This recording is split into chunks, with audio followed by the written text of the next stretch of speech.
Do you have prospects flaking from your sales meetings? Prospects who never email you back? Prospects who say they want to work with you, but they never hand over their hard-earned money?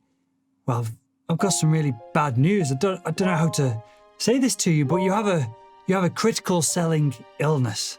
You have qualificationitis. Now, qualificationitis is not some new weird terrorist group from the Middle East. It's a selling disease with a symptom of a lack of sales qualification and an end result, if not treated, of missed sales targets. So in this video, I'm going to explain what qualificationitis is and the 4-step medication that you can take to cure it immediately. Hi, I'm Will Barrett, founder of Salesman.org, where in just 15 minutes, we'll tell you your sales flaws and then give you a personalized training plan so that you can fix them. Now, qualificationitis is otherwise known as the inability to qualify your potential customers. This leads to massive amounts of time being wasted by salespeople like you and I.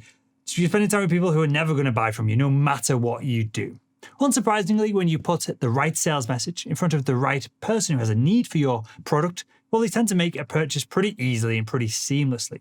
So if the deals that you're putting together never seem to close all that easy, they always seem to be a pain, there always seems to be a massive burden, a massive effort to get them over the finish line, it's likely you're trying to sell to the wrong people, i.e. you're not qualifying the people that you are engaging with. So let me ask you this, are you suffering from qualificationitis? Well, I'm going to show you how to cure it with a huge dose of BANT. BANT stands for, I'll get it up on the screen, budget, authority, need, and timeline or time frame. These are the 4 elements of sales qualification that you should be using to make sure that your prospects are a good fit for you and your product, so that you, somewhat selfishly, can close them easily.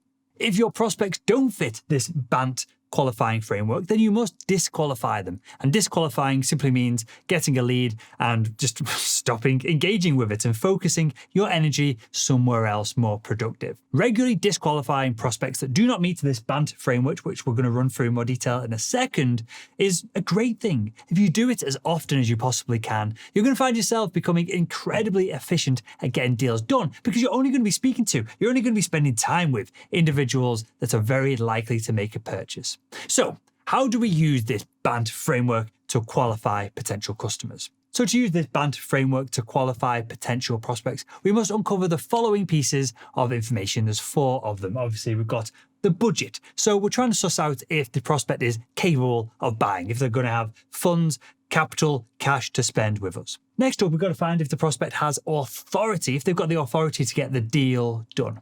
Next, the need. Does this prospect even have a business pain that needs to be solved that you can work with them on solving? And finally, we have the timeline. When is the prospect planning to buy? Is it within a time frame that suits you? Then they are qualified. If the answer to all of these questions is positive, then we can class the prospect as qualified and they're a good person, an individual, company, business, whatever to continue engaging with, because you're probably going to win business from them. Now, we uncover the answers to the questions that I just outlined by asking what we call qualifying questions of our own to the potential customer. So for the budget side of things, for example, we could ask, do you have a budget set aside for this purchase? Or what is your budget? And we're looking for an answer like, yes, we've purchased a product very similar to yours every year for the past 3 years. And so we have the budget for this project. That gives us then a big tick on the budget side of things. Next up, we have the authority element. We can ask the question, who else will be involved in this purchasing decision? And as you're likely to be dealing with a buying group when selling B2B products or services rather than an individual who has all the buying power, it's fine for other people to be involved. But your lead is only qualified when you've engaged all of the real decision makers. That gives us a big fat tick here. Next up, we have the need element. We could ask the question, what do you think could solve this problem that you have? And why would that solve it? And of course, we're looking for the answer, well, if we implemented your product or service, that would solve all of our pain points. The alternative with this, which would disqualify the potential customer, would be if they said, well, we could probably solve a lot of this on our own without your help. At this point, the prospect doesn't really have a need to work with you and so isn't qualified. So again, we need to qualify them on the need elements. And finally, this is a really important one that people often miss or just skip over entirely. We've got time frame.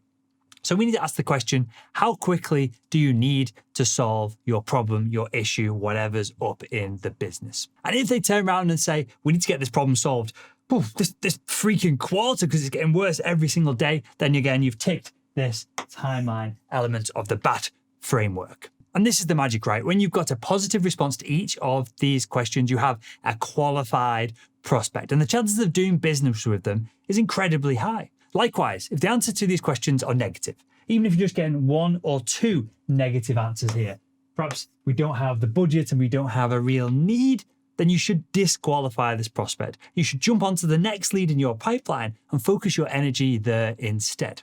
Pretty simple, right? But incredibly effective and something that's massively looked over in B2B sales. And so there we have it, the cure to qualificationitis. And if you enjoyed this video, make sure to subscribe, as I've got a more sophisticated video on sales qualification coming up in the next few days. And with that, I'll see you in the next video.